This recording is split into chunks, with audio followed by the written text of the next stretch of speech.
just going to quickly talk you through kind of what a day, people are like, what's the safari day like? Kind of like what your day would be like on the safari. The first thing you do is you get up at crack of dawn. Safari animals on safari are most active at dawn and dusk. During the middle of the day, it's warmer. They don't move around as much, so you want to catch them at dawn and dusk.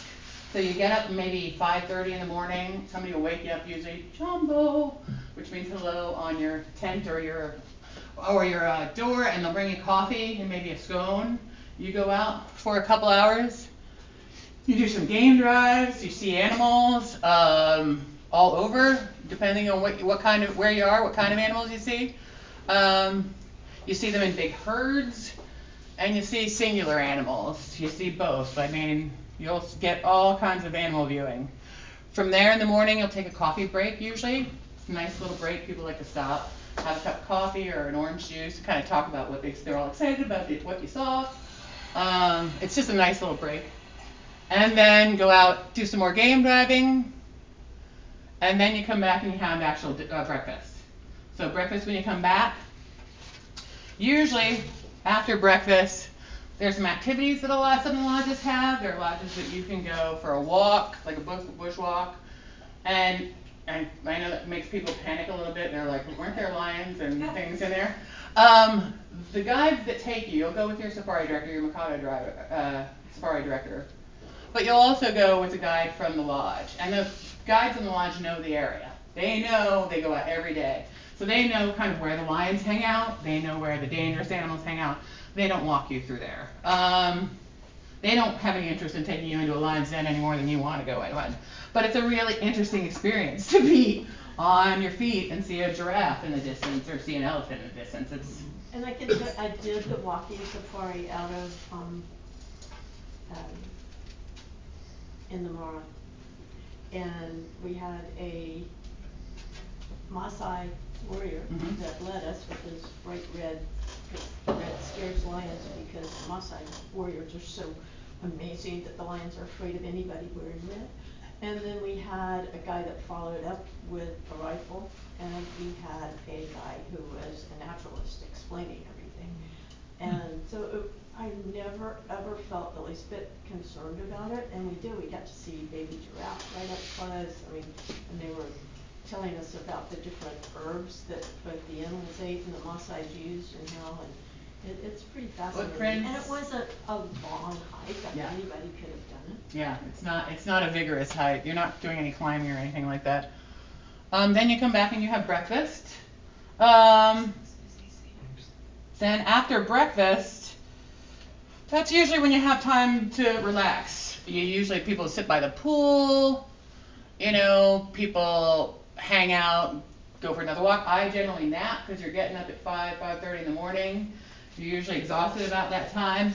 And then at about 3:34, it's tea time. These are of English extraction, the Kenyans, so they enjoy their tea. So at about 3:34, you'll go and have tea time if you choose. Tea and little teeny sandwiches. There's so much food on safari. That's like a cruise. They're constantly feeding you.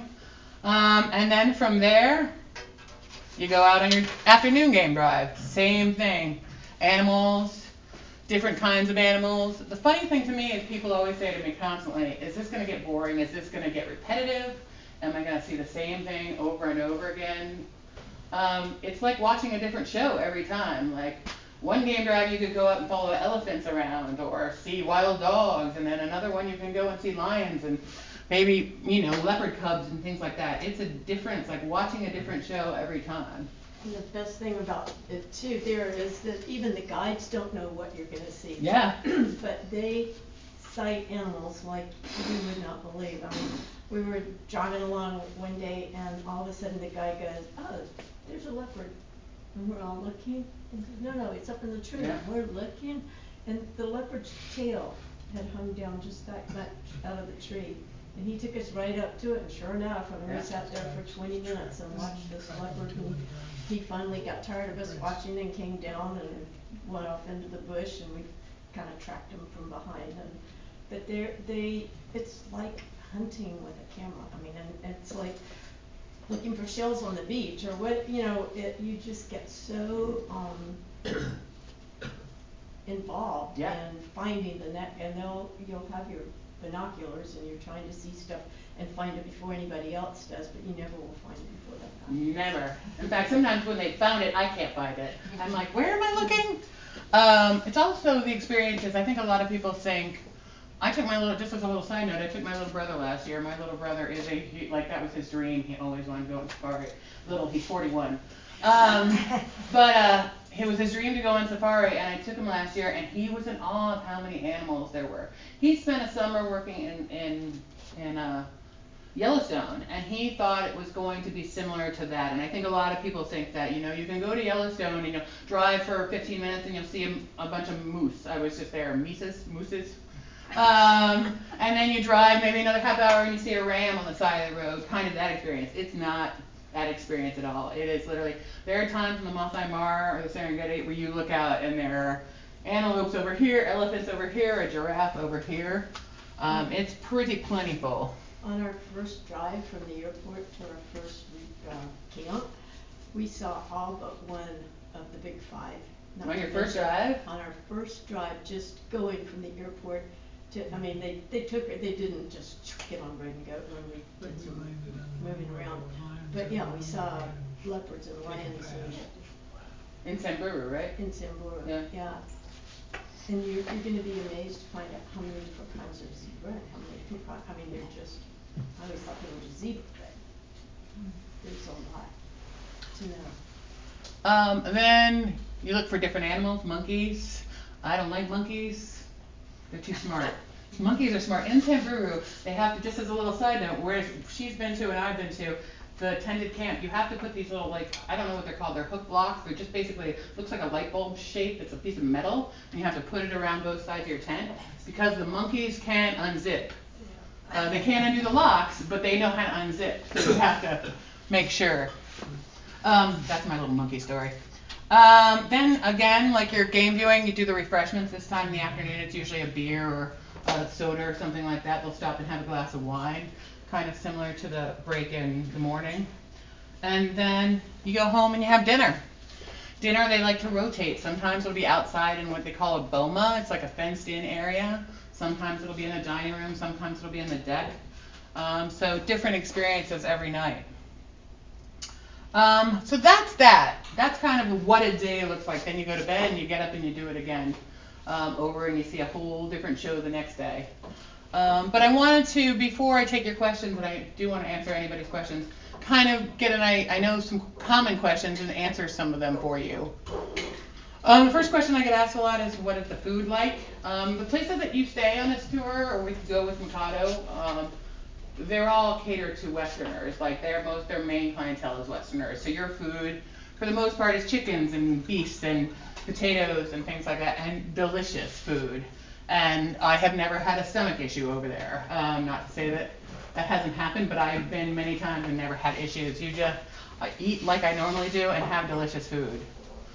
It's just kind of some pictures of what the food can look like. And sometimes you have buffets. Some places have sit-down dinners. It depends on the night and it depends on where you stay. But look at that. That's beautiful. I'm delighted to tell you that next year we're including with all our meals, any of our tours, any of you that are already booked, your meals will include local beers and wines. So you won't have to pay anything extra for any alcohol you have, any local beers and wines you have during your meals. And that's a new thing for next year. Just want to give you kind of some pictures of what the accommodations look like. This is the Fairmont Norfolk Hotel in Nairobi. This is where a lot of our tours start.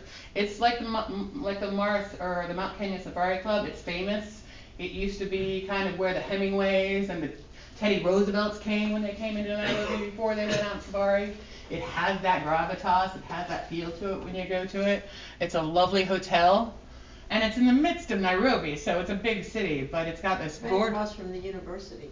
Huh? It's right across from the university. University of Nairobi. Yeah. But it's got a big courtyard in the middle of it. So even though you're in this big bustling city, you kind of feel like you're in an oasis. The This is the inside, the picture of like the Nairobi, the Norfolk. So this is the kind of, it's a Fairmont property. I'm sure some of you have stayed in Fairmont property, so it's that level of accommodation. This is another picture of the Mount Kenya Safari Club. It's gorgeous, and that's the equator going through right through there. I know it's right through there. So that's kind of what the Mount Kenya Safari Club, that's where you stay at the end. Again, kind of like, it has that kind of oldie worldy kind of feel to it. Very classic, very pretty. This is the sopa on the crater. When we talked about the giant bowl, you can see kind of the edge of the bowl there. And the sopa, the little rooms, they're in clusters of like 4 or 5, but they're right there, and you have a view of the crater from your room. And that's basically, they're all built in these little clusters of rooms. Africa's not like America in their hotels. Like, it's usually not a big building. It's very much like little, each individual villas or cottages. So a lot of the hotels are individual cottages, and then they'll have a main room, which is your dining and your maybe a bar and things like that. Which sort of mimics their own villages. Yeah, I mean, yeah. The sopa is actually, those little cottages are built kind of, the architect, they're built after Maasai huts. You can tell when you go, you'll be like, oh yeah, because that's kind of what Maasai huts look like. And the inside of some of the sopas that you stay at, I think that's the sopa in Tarangire. They're lovely, they're clean, they have good food, they're in great locations. They're not the most luxurious places, but they're lovely. You can definitely go 5-star chandelier if that's your wish, but people in the Stanley love all these places and love the location of these hotels. They're right in the thick of it. They're exactly where you want to be in these locations. This is one of my favorite places. This is where you stay in the Stanley Wing in the Masai Mara. It's again a Fairmont property called the Fairmont Mara Safari Club. It is all these little tents, and every one of our scheduled tours, like the Stanley Wing, stays in at least one tented camp. And I always tell people, if you have the chance, stay in at least one tented camp. Not for any other reason except that they're lovely. I mean, they're basically hotel rooms under canvas. You'll see kind of the inside. They have furnishings. They're beautiful. Don't lean against the wall when you get in. Yeah, it's canvas. It has beautiful deck. These look out over the river. You can see the river back there. Every single tent is on the river. The bathrooms, they have attached saloons with running water and showers. They're gorgeous. The river is full. The river is full of hippos. Again, I was there with my little brother, and in between game drives, we would just sit on their deck and like sit there and like have a beer and just listen to hippos and watch hippos, and he would giggle every time they made noises. Wake you in the morning. And the reason they're waking you in the morning is because they're coming back into the river. They Yeah. only graze at night because they get sunburn. That's why they stay in Yeah. the river all day. You learn. See, look at how much you learn. No, but she's absolutely right. And that's the thing about going with a Micato Safari director. They don't just send you off and you go. They are there to answer every question, teach you so much. And I just got to tell one quick Sure. story there, but George, I went to him, I had gotten up at like He was 5 a o'clock in the morning. safari director. The safari director. At 5 o'clock in the morning because I wanted to see the hippos leave or come into the river. Because we saw them, during the day and they were already submerged and whatever. And I went to see them coming back into the river. And I walked the entire camp and I never saw a single one coming into the river. I said, George, I got up at 5 o'clock in the morning. You said they came back to the river at like 5 o'clock in the morning. Where were they? And he said, oh, well, you can't get to the place where they get in and out from here. And he told me about where it was and whatever. So then that afternoon we got back from our game drive and he said, okay, you guys have 20 minutes to freshen up, do whatever you want, and then we're going to take a quick late afternoon game drive. And it was just turning dark, and they took us to the place in the river where they were all coming out. And they turned on the lights on the vehicles, and we watched these ballerinas come up. I mean, they were cliffs this high of mud, and Yeah. they just bounded out of the river and up and off, and they were just spreading out across and they walked as much as 40 miles looking for grass and back, 20 miles out and back, depending on how far they'd grazed. But it was just so awesome. And he did it because we had to see them come in or out of the river. So they're really in tune to what we want to see and do. And I will tell you this too, when I got this job, I love animals, but I didn't have a big fascination with animals. Once you go, it is a moving experience that you will have a new appreciation for not just like big animals. Now I live in, this is a true story, I live in New York City. I walk down the street and I see a squirrel, and I look at a squirrel differently. Like, I see the little birds in New York and I see them differently. It's absolutely true. You just kind of have a new perspective after you've seen these beautiful animals. The next question I get a lot is what kind of weather. If you go with our friend Angie here, she's going in March, beginning of March. So that summertime, it should be glorious, 80, you're Floridians, it'll be perfect for you during the day. It'll probably be really nice in the morning. But safari, it fluctuates. If any of you have ever been camping or somewhere before, you know that at dawn and dusk, it's a different time, people would get up early. It's a different temperature when you're driving around in an open vehicle than it is in the middle of the day when you're sitting having lunch. So temperatures vary, but East Africa is at an elevation, and it's also a little inland, so it doesn't get extremely hot. People think of Africa hot. When they talk about Africa hot, they're usually talking about Botswana, Zimbabwe, Zambia. Down there it gets really, really like swelteringly So you're hot. talking about 80 degrees. In the summertime, usually in the 80s, it's usually, and then in the morning, at dawn and dusk, it might be 60. You're in an open vehicle, so it's all about I'm leading into this now, what you wear. It's all about layering. People wear short shirts under long sleeve shirts over a light jacket, and you will take it off and you will put it back on because things get cooler at night, and lovely during the day. I've never been at the time of year. I would love to go at the time of year you're going, because I'm love to like kind of sit by the pool and enjoy the pool. I'm always there off season. It's really cold, so I don't get that experience. So you guys are all in Florida. You must enjoy that. What you should wear. There is no rules about what you should wear. People generally do go all out and get the safari gear. They say that you should wear greens and khakis because animals don't like bright colors, and they definitely say you shouldn't wear reds because lions, like Angie said earlier, lions see red and they think of the Maasai, and the Maasai and the lions have had a very tumultuous relationship, so they do, so it's kind of fun to get all geared up and look like the safari. You'll see all the other people at the hotel or at the lodge will probably be dressed like that as well. When you travel with Micato, you're traveling on bush planes, so you need a certain type of luggage. It needs to be a certain size. It needs to be smushy.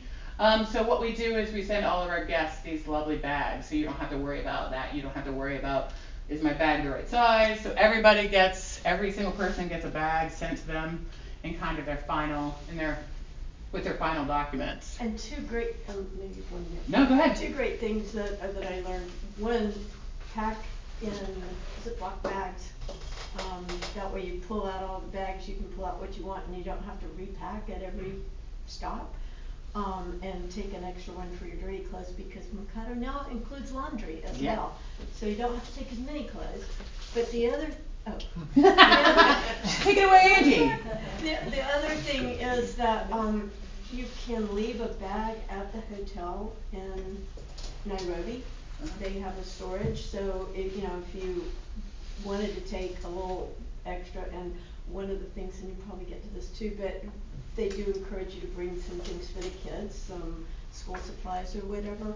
And so if you take an extra suitcase for that kind of thing, then you have some room to take all the little things you might buy back again. But you can just leave that at the hotel in Nairobi, and you don't have to schlep it around. And they'll watch it where you're going. And a lot of people, short of even bringing other stuff, a lot of people, the only way to Nairobi from America is through Europe or Eastern Asia, like Turkey and Dubai and things like that. So some people decide to do a stopover. So you can pack an extra bag and leave that extra, because you don't want to take that on safari with you when you're limited to a 33 pounds per person.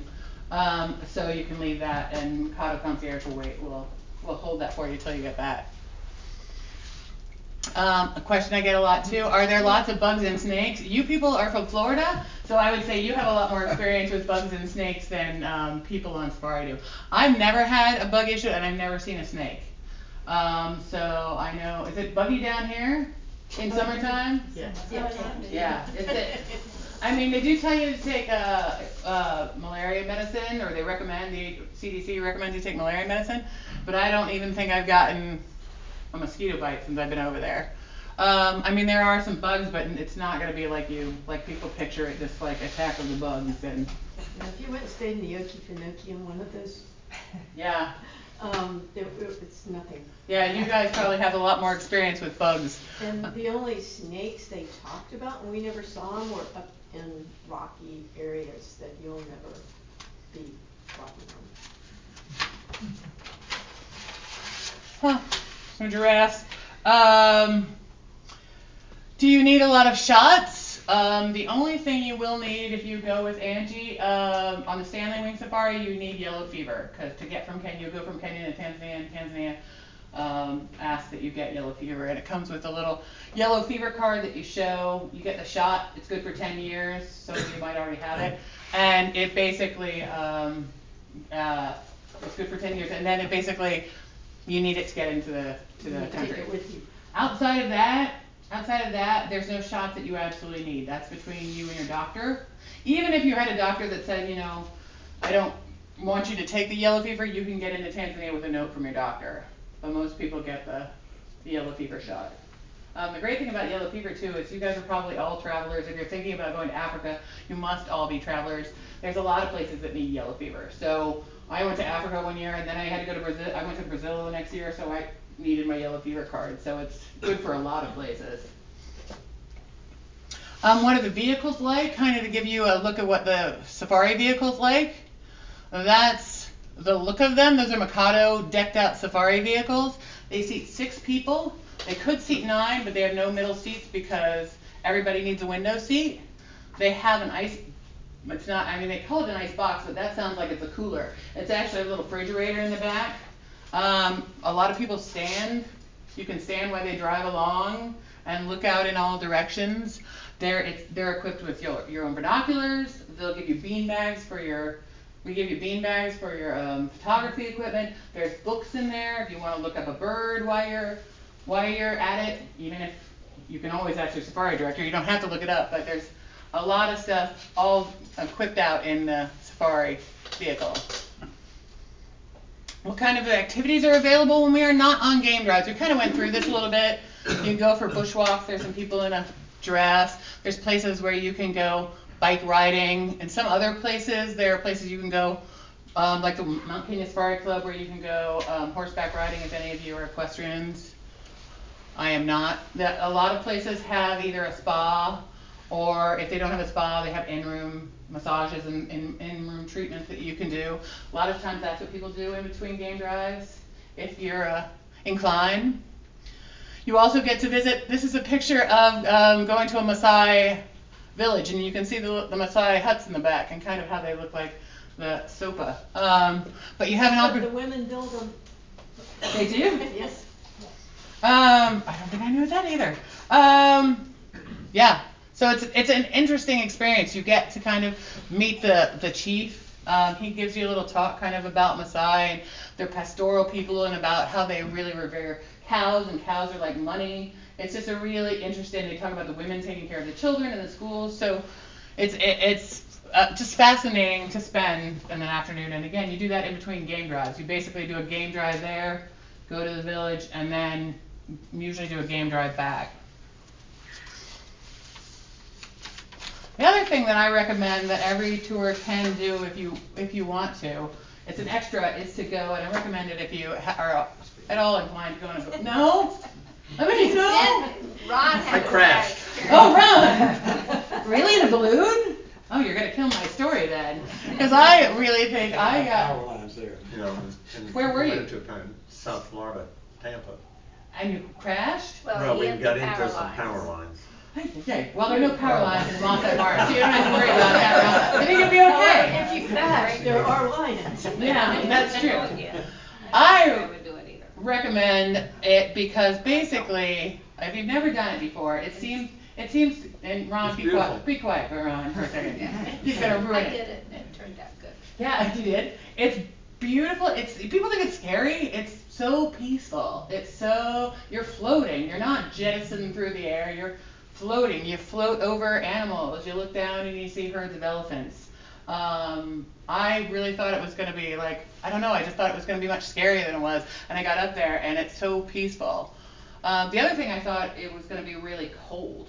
Just because you think you're up there at the break of dawn and you think it's going to be cold because you're at an elevation too, you're going higher. But there's basically a guy with a campfire above your head, lighting it every 10 seconds. So it's really not even as cold as you think it's going to be. But if you are inclined, I would definitely recommend it. At the end, they land in the Masai Mara, you land, and they have a little breakfast set up for you. So there's and this is not like, you sit on a blanket and eat a box of Cheerios. They have a cook there who makes omelets for you. It's called a champagne breakfast, and it's right on the savannas. It's really spectacular. You basically do it, go there in the dark, because you do this at sunrise, but on the way back, you get a game drive on the way back. So you don't even miss a game drive, because everywhere you drive in the Masai Mara and the Serengeti, it's a game drive, because basically there's game all over the place. A variety of other things. Safari. Oh, if you're interested, and if you can't make March, we have lots of different safaris. We also do South Africa, and maybe at some point,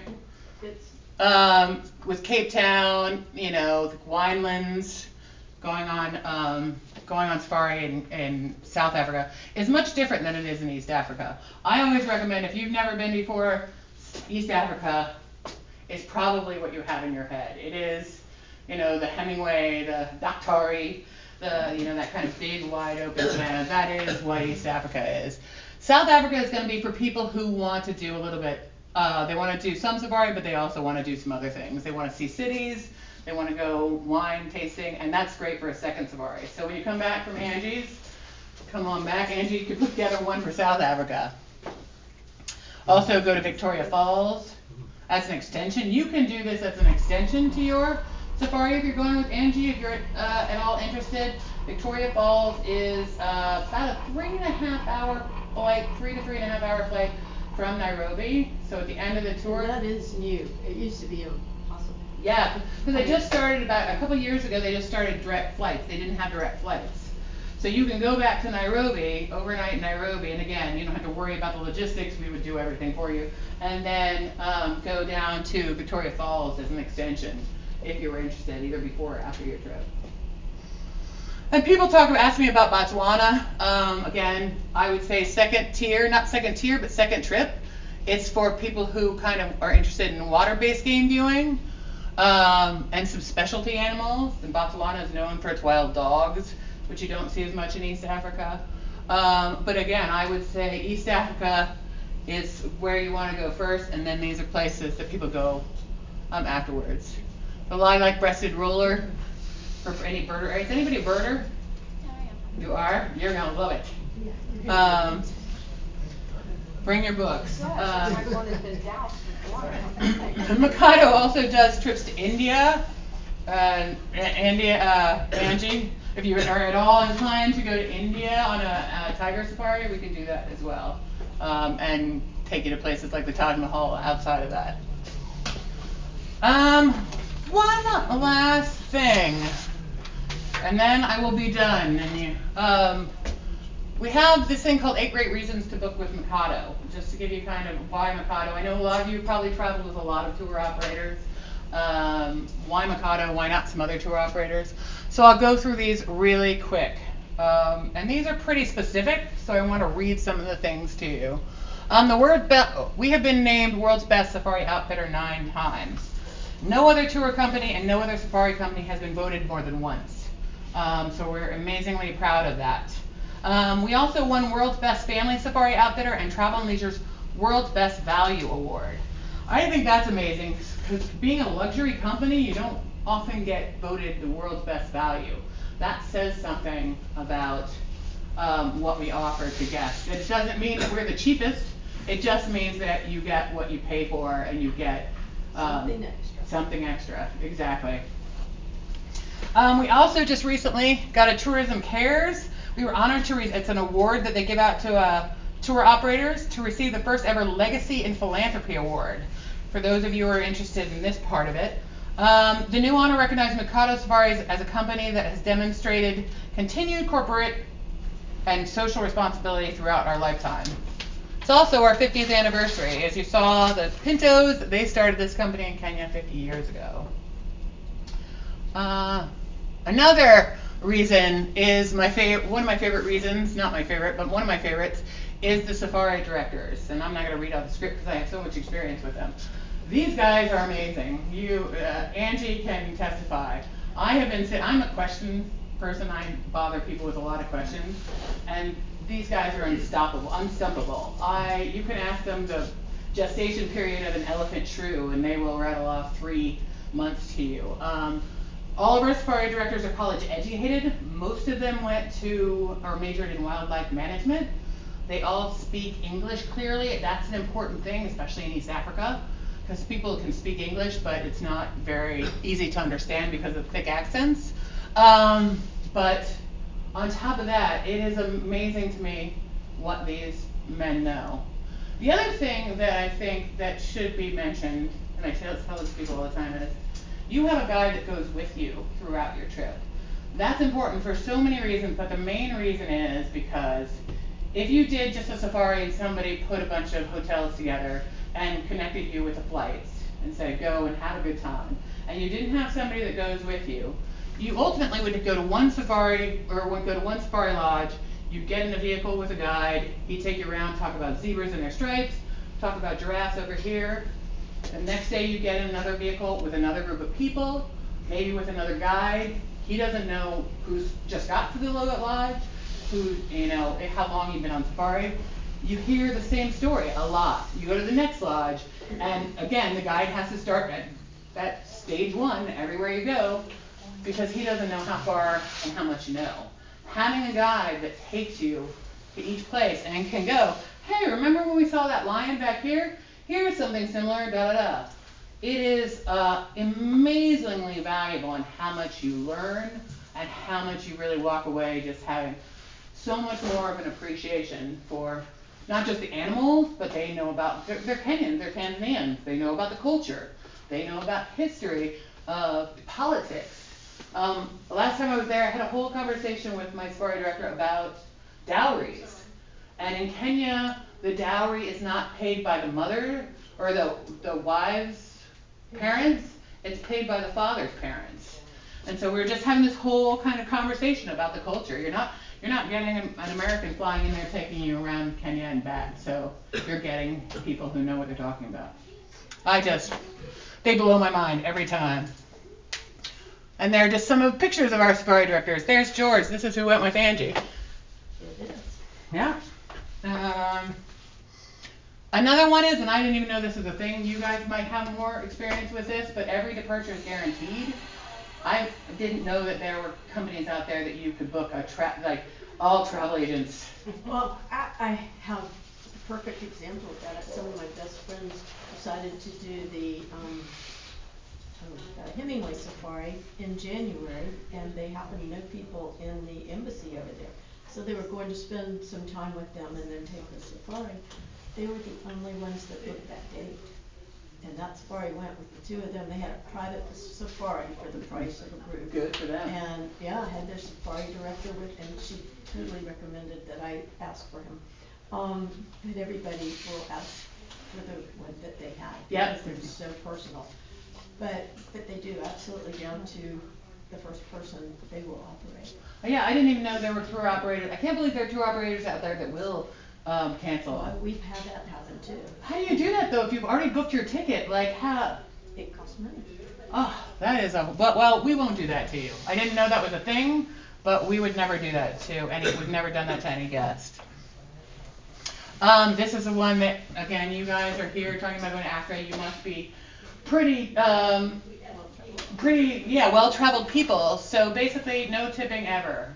When you go to a foreign country, You don't know if you're supposed to tip, you don't know how much you're supposed to tip, you don't know when you're supposed to tip. Am I gonna see this guy tomorrow? Am I not gonna see this guy tomorrow? It's all included.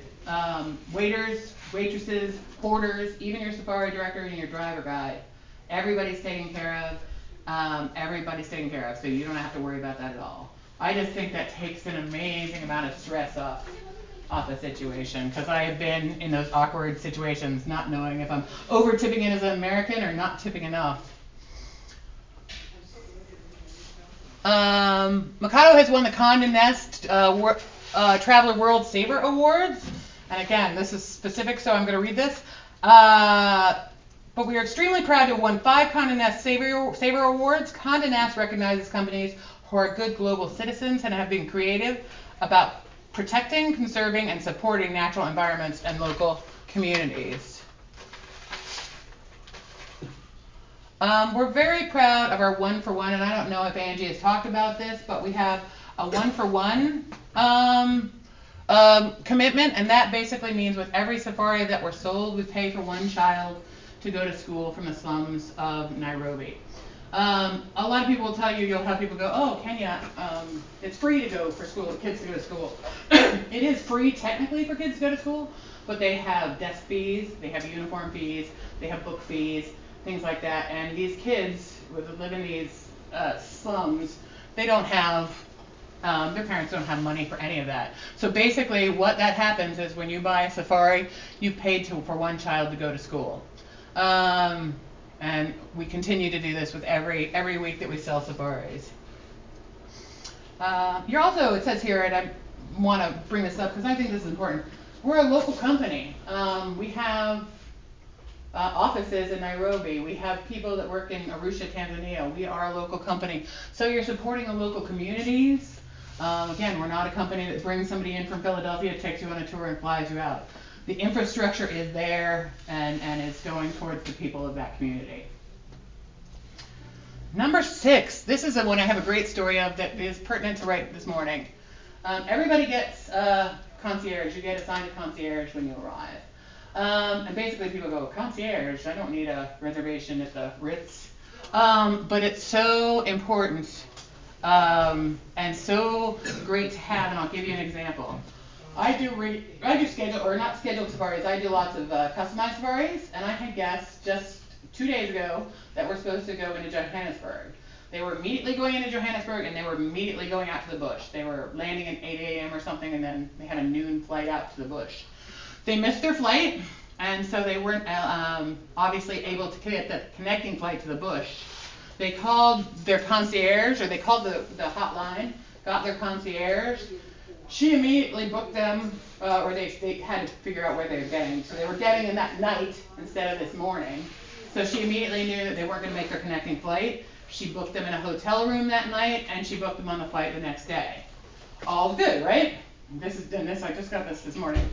So these people got in that night, stayed the night they got in that night, and lo and behold, they transferred planes in Amsterdam, and they lost their luggage. Oh. Yeah, I know. I literally got this morning, or it was yesterday that I heard they got their luggage.